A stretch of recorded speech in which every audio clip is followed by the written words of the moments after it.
Did you know that this could be transformed into the best organic fertilizer in Tanzania? The secret lies in the black soldier fly, a tiny insect that breaks down food waste at incredible speed, transforming it into nutrient-rich fertilizers for farmers and protein-packed animal feed. Now meet Arnold, the visionary behind this process, using natural power to tackle waste, boost agriculture, and create economic opportunities.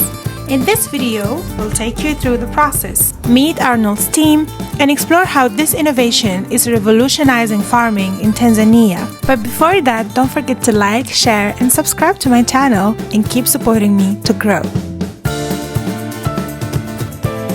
As we make our way to Lima, Africa, Arnold shares the story behind it all. So it's a quite a long story. I think it was back in 2021 when I started my first consulting firm. Back then it was called Samaki Farm. I'm a marine scientist, by the way, so all I know, my passion and interest are built around fish farming, animal biology, animal nutrition. I started my first consulting firm with the aim of training most of smallholder farmers, fish farmers in Tanzania on proper ways of doing fish farms and all that. 6-8 months down the line, I realized that the fish farmers don't need fish farming consulting. They face a bigger problem.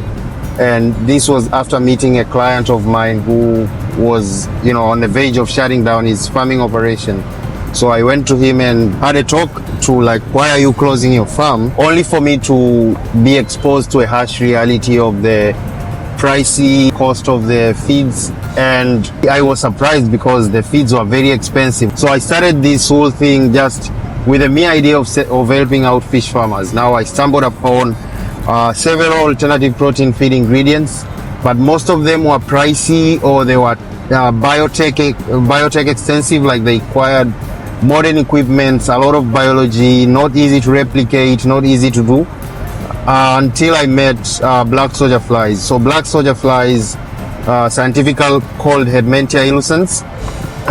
These are just wonderful creatures. You give them organic food and they grow through organic food, and it becomes fertilizer, and in turn as they grow they become protein feed ingredients with an average crude protein ingredients of around 45 to 50 crude protein, which is an average, or rather an optimum crude protein feed ingredients that is required to be included in any animal feed formulation. To make this journey even more special, meet my Tanzanian sister. She has this gift of making everybody laugh when she's around. For me, I just want to touch the maggot. Yes, the maggot. I just want to get the feeling. And yeah, I just want to get the feeling. And I just asked, is there any benefit you get from touching them? Do they help get with the skin or anything? Can you answer that? That I don't know, but they have this tickling feeling, so yeah, it's good. I really don't that. Okay, that's what I'm looking forward to today. Okay. Yeah. Okay guys, so as you can see, we have a very exciting day. I personally am very excited. When I first came across Arnold's story, I was immediately like, okay, I need to visit the facility. I need to see how it's done, because one of the things that I always kind of try to emphasize on is ecological problems and how we can solve that independently of any other external, let's say Western companies, just as Africans here in our own home. Because although we don't really impact negatively the ecology as much, but we still suffer from it. We're negatively impacted by consequences of it. So yeah, I'm really excited to see how the day is gonna unfold, and let's go and see some maggots.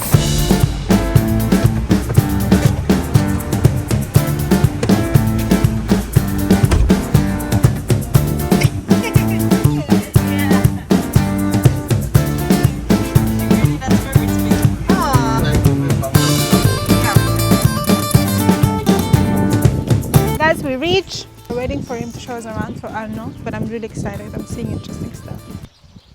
Arnold, yes. So all of this is your land? Using the word my land is also scary. This is like a family land, yeah. Yeah, a family land. I'm just a broke startup founder. Startup founders don't have money. You're the firstborn. Yeah. They're not jealous, they're like... firstborns are entrepreneurs. No, they are happy that I'm creating Yeah, me jobs too. for themselves. So yeah, they are happy like I'm creating jobs for themselves. So when they graduate, they have something to rely on, yeah. So now we arrived at Lima Africa's production facility, where piles of organic waste are about to go through an incredible transformation. Arnold and his team have built something very special, a system that takes what we throw away and turns it into something valuable. Hello, how are you? Very good. Aji. John, nice to meet you. Oh yeah, ngenge. Yes. Ngenge only. English. Hey. Atajua hii Kiswahili? Yes, please. Ima. My name is Emmanuel. Emmanuel. Yes. I'm production manager of Lima Farm. Okay. Yes. So Amazing. welcome. Thank you I'm very much. with Mau. Who's Mao? Mao? There. Maniga Jia. Suma. He's my assistant. Okay. Yes. So Amazing. welcome. Thank you. John naye, mbona John akuji Yeah, he just. I'm John. John. All right, so guys, you're gonna show us around. Technically, this is where the process starts, and technically, this is where the process ends. It's a farming cycle. It's a life cycle of an insect. So it has different stages, but this is quite a very important stage where we have quite a reserve of waste because our key raw material here is waste. So this is not waste. This is raw material. You can see from a look of it, you can see some pawpaws, you can see some viazis, pineapples. So it's a mixture of different organic waste.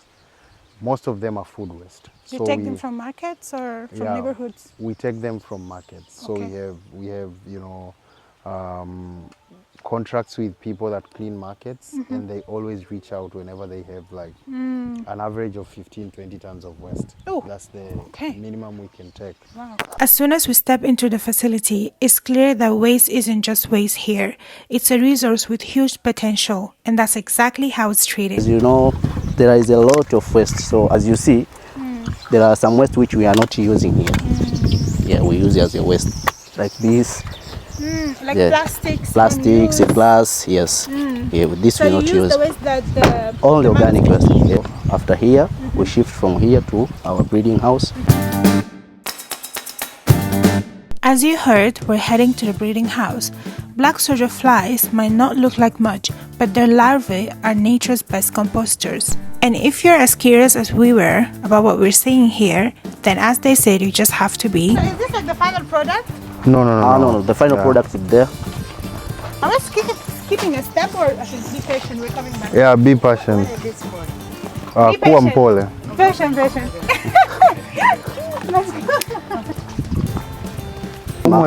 go.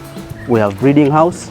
This breeding house we collect the eggs. There is a mating chamber there or love cage, and we have the dark room there which we put the prepupa, and we have incubator. Before we enter there from the incubator, we're gonna start here. This is our MC or mating chamber. Yes, this is how we collect the eggs. These are some of the eggs which because this we change from morning. There are eggs inside? Yes. Inside. Okay. Yes. I know you're confused, so let me explain. Because it's a cycle, our starting point could be our finished one. This is called a puparium, and it's simply a dark place where we put the soldier flies to hatch and leave their shells. The place is open every 3 hours for the flies to be released into the neighboring chamber, which is the breeding chamber. Now to do that, we need an attractor, which is simply poop. So they eat and drink from the banana leaves because the leaves are sprayed with water, and then they mate. It will remove the temperature and humidity.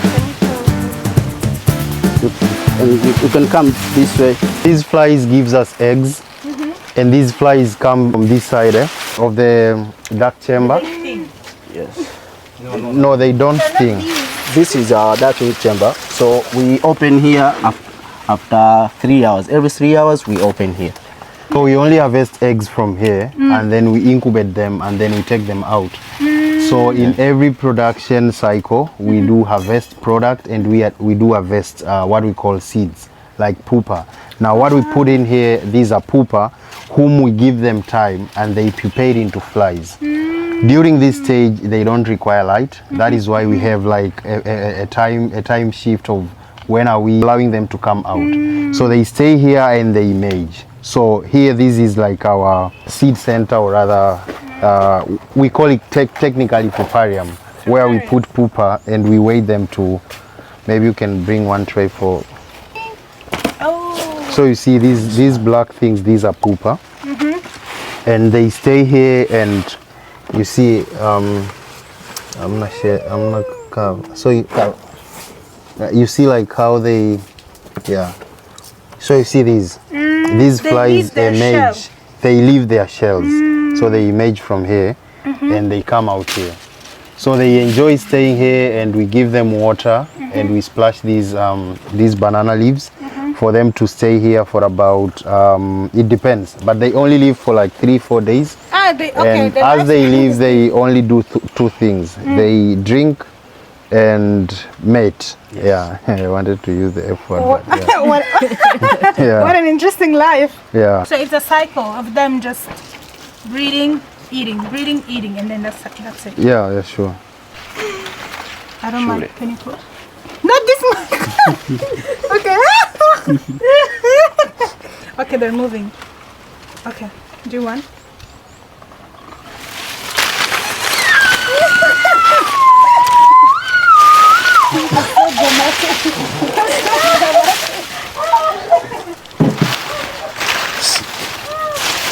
You can come to this side here. Mating chamber and egg collection center. So you can see from this side, they only like use these banana leaves to rest. Oh, so these are banana leaves, yeah. Yeah, these are banana leaves. Where they sleep, eh? Yeah, I don't know if they sleep or rather rest. Yeah, this is like They their have a excuse short for. life to sleep, I think. Yeah. They shouldn't be sleeping and resting time. 47. 4 to 7, yeah. Okay. 7 is like The maximum. So I think the entire process in this is what Ima has been saying. Every 48 hours, the team collects eggs, tiny but powerful future-ways eaters. From here we collect the eggs. This is called eggs. We have eggs and eggs. This is eggs which we use to collect the eggs. So we collect the eggs every 48 hours.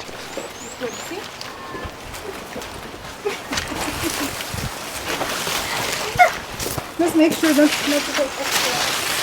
The collected eggs are placed in an incubator to hatch. Once they do, they start off on a simple diet. This is our incubator.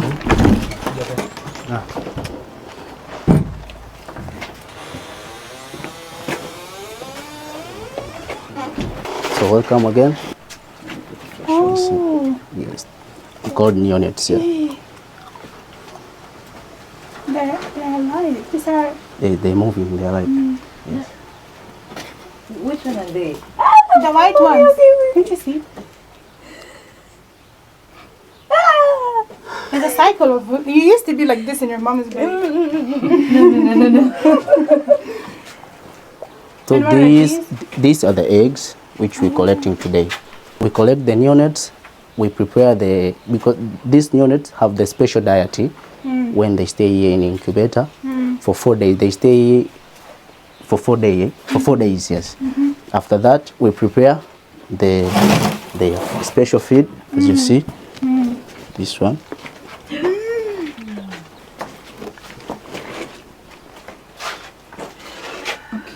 Yes. So how long do they take to grow that fast? For 4 days only. 4 days only? Yes. Yeah, we can clearly see them moving. So after this, we move this from here to outside there. You separate them from No, this no, or no, you no. keep it? Okay. Yes. So this diet, we're using the maize bran and water. Yes, only maize bran and water. How is it? After the first 4 days of non-stop eating, our soldiers get straight to business and they start breaking down waste at an incredible speed. This is our grow house which we're using. The neonates which they stay there for the 4 days, we remove there and we prepare another diet for them. Another diet for them. Okay. Yes, this batch we put in here yesterday. So is this the same thing that we took there? Yes, In the yes, beginning? yes. So- we take there the feed and we mix with water, And we you we spread sprinkle them Yes, around. yes. Yeah, actually, this is the stage which we start to feed them the organic waste, which we collect from market. Yeah, it's differ that from that one. That is a special diet for the unit, and this is for 4 to 5 old larvae. And then we sprinkle them around. How long does it take for the soil to become fertile? They take 10 days. After 10 days we harvest. Okay. Every 10 days we harvest. How do you harvest that? We collect, we're using rake. Yes, because as you see, this is an grinded waste. So we're using rake to separate between the larvae and the remaining. Yeah. In just 10 days, these tiny creatures can eat their way through massive amounts of food waste. As they grow, they not only reduce waste, but also create a super fertile substance perfect for farming. Some larvae are harvested earlier depending on their growth stage, some for animal feed, others for the next breeding cycle. In short, the life cycle of a BSF can be divided into 4 stages. First, their eggs, then they move to the larva stage, pre-pupal, and finally pupal stage, which is also our starting point. When you say the prepupa, the larvae which have no any protein content inside. Okay. It's already, as Shoko said, that the prepupa is a seed. So when you want to feed the animal, you need to harvest like this, the white larvae like that, and you're gonna sell it, or you dry it and you sell it, because when the larvae is in this color, the protein is between 40 to 45. So you can even tell from the color. Yes. Yeah, okay. So when they change from this color to black, we call it prepupa. So when they change from this color to prepupa, from the larvae to prepupa, the protein is lower. Yeah. So ideally the color should be clear. Yeah. This grow house we choose to be the prepupa. This batch we need to harvest the. You see this? Yes. Also this they have protein, but we need to harvest the seed. So we're supposed to live here between 12 days or 13 days. After that we harvest, and they change it from this color to black. What is the demand in terms of the color change, like the pupa, or like during when they're like darker or lighter? Is it like, for example, chicken prefer eat this. Okay. Yes. And because these have a lot of protein than prepupa. Yes. And then prepupa is for which use? Prepupa we use from as a seed there. Yes. It turns back to the cycle. Yes. Okay, I see now. Yes. Okay, interesting. After 12 days or 10 days, if we want to harvest, we need to separate this and this larvae. Okay. Yes. Okay. So you can either sell them fresh like that, or as you said, dry them out. Yes. Once the larvae have done their job, they're separated from the compost. The dried larvae become protein-rich feed for livestock and poultry, while the remaining compost is processed into organic fertilizer. Depending on how finely it's ground, this fertilizer can be used in different ways to improve soil health. After harvesting, we have the frass there. Frass? Yes, Which frass. is where Yes. we We have 2 types of frass here. The one is soft frass, and the second one we have this ungrinded frass. Yes, as you see, this and this is not grinded, so that's why we have this. Then from there we have the fine frass, which is smooth for the gardener. I see. Yes. Okay, so this is completely powdered out, and it's used for the gardens. Yes, for the garden. Yes. Things like tomatoes, I think Tomato, lettuces, they like this type. Yes. So this is really rich in minerals and everything. Everything is here. Yes, we're using this. Oh, you just did it. Yes. With a glove, and then you kind of... Yes. Okay, makes sense. So like there is no waste here. There's no waste, everything is recycled.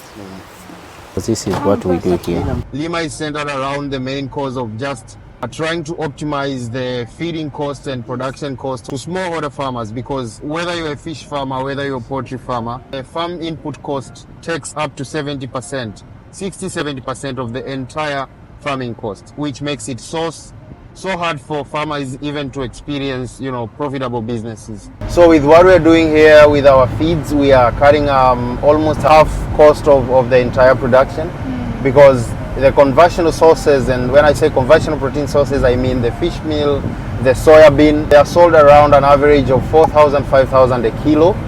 And what we are offering here, we are offering at a half price, which is around 2,500 Tanzanian shillings. I wanted to cover this story because it proves something important. Opportunities are everywhere in Africa. We don't have to choose between making money and protecting the environment. Arnold's work shows that business and sustainability can go hand in hand, even on a smaller scale. All we have to do is shift our mindset and start looking at all our resources differently. Be it waste, land, water, or sunlight, Africa has it all, literally. The question is, how do we use them to create impact? This is just one example of how we can rethink our resources. Imagine if more of us took action. What solutions could you create? Let's change how we see waste, land, energy, support innovative businesses, and build a future where nothing goes to waste. If you found this story inspiring, like, share, and subscribe to my channel for more stories about Africa's change makers and beyond. See you in the next one!